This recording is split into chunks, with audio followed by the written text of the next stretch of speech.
Halo semuanya, selamat datang di video pembelajaran akuntansi. Pada video kali ini kita akan mempelajari salah satu konsep dasar yang sangat penting dalam pencatatan akuntansi, yaitu aturan debit dan kredit.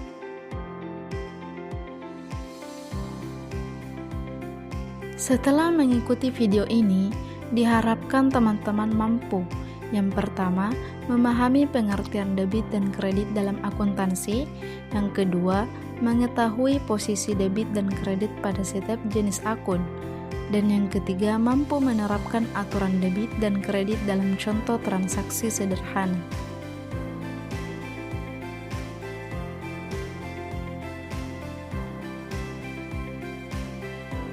Debit dan kredit adalah dasar dari pencatatan akuntansi.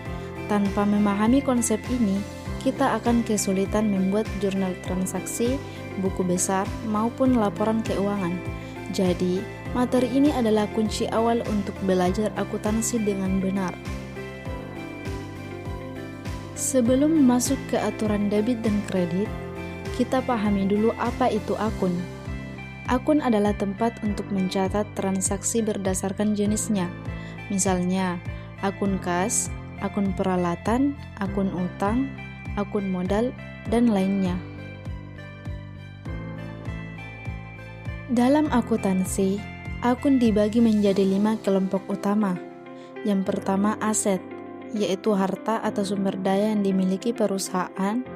Yang kedua liabilitas, yaitu kewajiban atau utang perusahaan.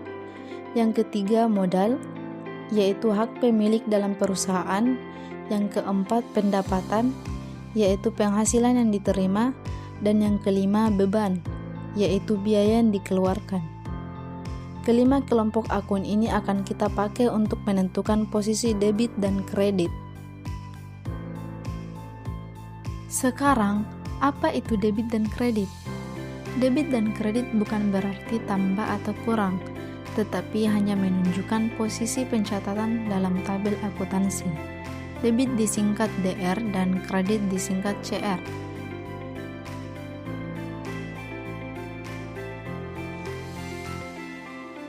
Setiap transaksi selalu dicatat minimal pada 2 akun, yaitu satu di debit dan satu di kredit.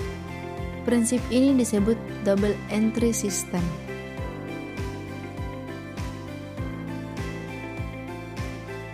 Untuk menentukan apakah suatu akun dicatat di debit atau di kredit, kita gunakan aturan dasar berikut.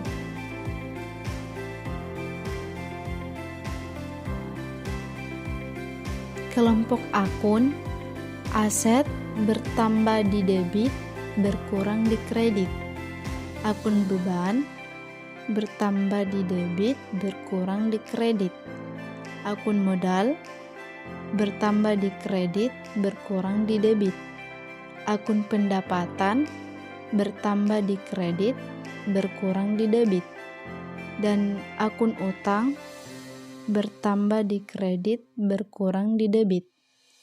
Jadi kesimpulannya, akun aset dan beban bertambah di debit, sedangkan modal, pendapatan, dan utang bertambah di kredit.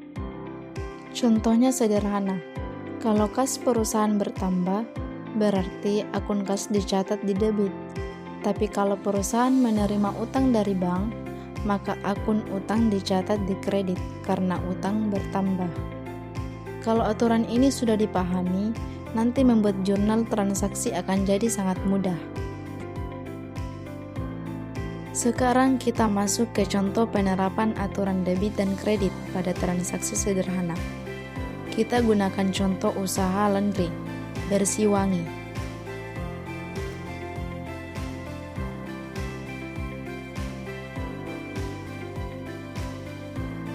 Transaksi pertama, pemilik usaha menyetor modal awal sebesar 10 juta ke dalam kas usaha. Analisis akun, kas bertambah di debit, modal bertambah di kredit. Dalam jurnal umum, jenis akun kas di debit bertambah 10 juta, jenis akun modal di kredit bertambah 10 juta. Transaksi kedua, Membeli mesin cuci tunai sebesar 3 juta. Analisis akun, peralatan bertambah di debit, kas berkurang di kredit. Dalam jurnal umum, jenis akun peralatan di debit bertambah 3 juta. Jenis akun kas di kredit berkurang 3 juta. Transaksi ketiga, menerima pendapatan jasa laundry tunai sebesar 500.000. Analisis akun, kas bertambah di debit, pendapatan bertambah di kredit. Dalam jurnal umum, jenis akun kas di debit bertambah 500.000, jenis akun pendapatan di kredit bertambah 500.000. Untuk memudahkan, kita bisa mengingat aturan debit dan kredit dengan logika sederhana. Kalau harta atau aset bertambah di debit, kalau berkurang di kredit. Kalau utang bertambah di kredit, kalau berkurang di debit. Kalau modal bertambah di kredit, kalau berkurang di debit. Kalau pendapatan bertambah di kredit, kalau beban atau biaya bertambah di debit.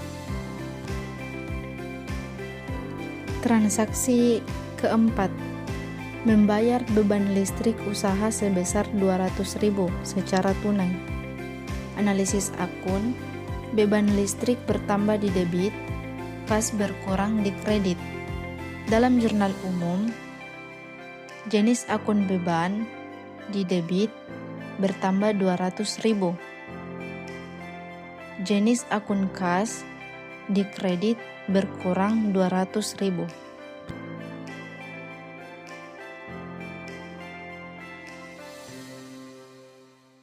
Transaksi kelima, membayar utang usaha 500.000 kepada pemasok.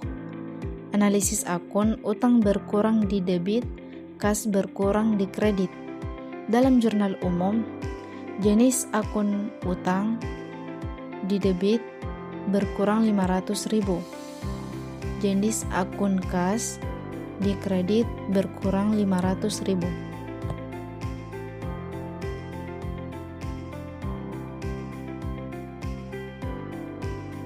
Nah, dari contoh-contoh tersebut bisa kita lihat bahwa aturan debit kredit selalu konsisten. Tinggal kita pahami akun apa yang terlibat dan apakah bertambah atau berkurang.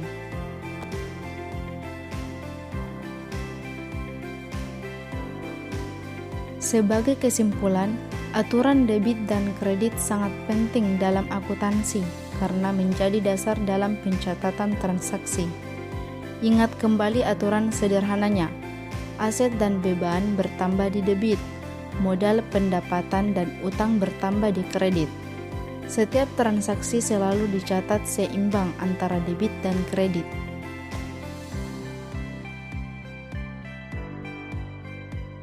Terima kasih sudah menyimak video pembelajaran ini. Semoga materi ini bermanfaat dan membantu teman-teman memahami dasar akuntansi dengan lebih mudah.